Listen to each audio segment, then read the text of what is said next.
Washington mornings on the Mall. 105.9 FM. And AM 630. WMAL. 8:07, happy Friday to you. Brian Neiman, Brian Wilson with you. You heard the news this morning. You heard perhaps people talking around the office about the Hunger Games. Big movie coming out. That's already out, actually. People were in line for like hours for the midnight showing. It's tough to get tickets, advance tickets. 2,500 screenings are already sold out with advance tickets around the country. What is the Hunger Games? I guess that's a big question. Kurt Loder joins us now, former MTV news anchor, former Rolling Stone editor, has a new book out called The Good, the Bad, and the God-Awful. Also has a review on the Hunger Games on Reason.com. Good morning, Kurt. How are you? How you doing? Well, I will confess not to have read any of the books, but my wife read the first two, and she read them in like 3 days, and my sister-in-law has read the first two as well. There is some discussion whether or not my niece will be allowed to see the movie. By the way, that could be a topic, whether or not you allow your kids to actually see this movie. I don't think it's a big deal. Your first of all, let's go over the premise. What is the Hunger Games? It's about a future society in which North America has been destroyed and replaced by a country called Panem and ruled by an awful, evil city far away. And every year they have something called the Hunger Games. One girl and one boy from each district of the country are placed in an arena of some sort and have to kill each other until only one is left. It's pretty simple. It's sort of like Battle Royale, which was a Japanese movie from 2000, or The Running Man, which was based on a Stephen King novel. That's what I thought when my wife was explaining it to me last night. It sounded a lot like The Running Man. So you have these districts, and you have kids, teenagers from each district are called out by the capital. Yeah. And they're forced to get into an arena. But the arena is not like a football arena. It's more like It's different every year, apparently, but this time it's like a forest.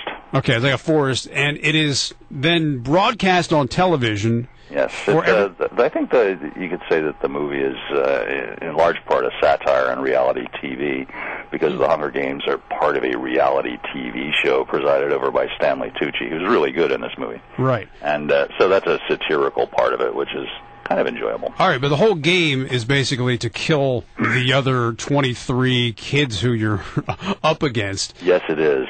Which is very violent and very disturbing. And I know it comes across that way in the book. Does it come across that way in the movie? It's very violent, but it's mostly implied. I mean, they were editing this movie with an eye toward getting a PG-13 rating, and they knew they couldn't do it if it was just like the book. There's a death of a little girl who's maybe 12 or something, but and that might be disturbing to some people, but I don't know if any kids today are left to be disturbed. I mean, hard to say. Was this book written for kids, or was it written for adults? It's classified as a young adult novel. It's an interesting book because, like Harry Potter, I think the style of the writing is so direct. There are no stylistic flourishes.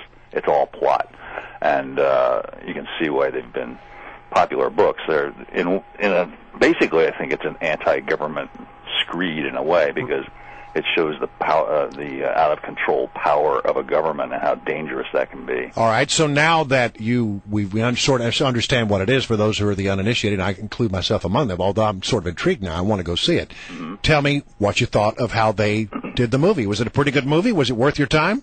It's pretty good. It's not Lord of the Rings good, but it's better than Twilight.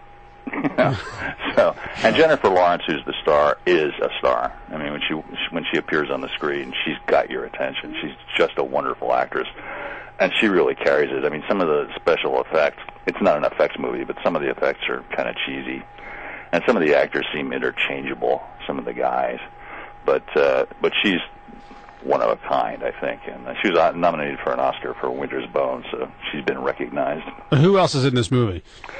Stanley Tucci, as I say, and Woody Harrelson, who's very, very good, and they're mainly they're the lead players. Lenny Kravitz is in it, really, as a stylist, and Donald Sutherland, but you don't see much of him. So it's really about Jennifer Lawrence. All right, some people, and you mentioned this before, some people have said that you definitely can read into it a political, maybe not necessarily a message, but there are political elements to it, fascism, some communism as well, the overreaching of the government. You think that's the case in the book? Did you see it in the movie as well? The basic story has a political impact, I think. I saw somebody from Occupy Wall Street trying to claim this movie is, it demonstrates the 1%, but it doesn't. It's really about the government, and it's a government with no boundaries at all, and what a police state can be. And I think having children killed really brings this home. It's like North Korea. You can't believe people can be so inhuman. Mm-hmm. So in that way, just because of the structure of the story, I think it does convey that message. Right. The violence not too bad though. PG-13 rating is accurate. I don't think it's awful. All right. So if you had a 12 or 13 or 14-year-old kid, you got no problem? I think so. I mean, I think 12 and 13-year-old kids are more mature than they were, say, 20 years ago. And overall, what would you say? The movie's worth definitely seeing? I think it's worth seeing. If you like the books, yes, it's definitely worth seeing. If you are intrigued by the structure or you just want to see Jennifer Lawrence, I'd say go see it. It's probably hard to get tickets right this moment, but that'll subside. What's the word on the street in Hollywood of how well this film is going to do? I don't think there's any word yet. It just opened last night at midnight. So we'll see. It's going to do very well. And it's definitely a franchise. There are 2 more books in the series by Suzanne Collins, and this will be a franchise. And the expectation, though, is that it could be the top-grossing movie of the year. Yeah, and I think so. The books are just very, very popular. It's very much like like Lord of the Rings or like the Twilight thing. It's got a built-in audience. Right. All right, Kurt, great to have you on as always. We appreciate it. Thanks very much. Bye-bye. Kurt Loder.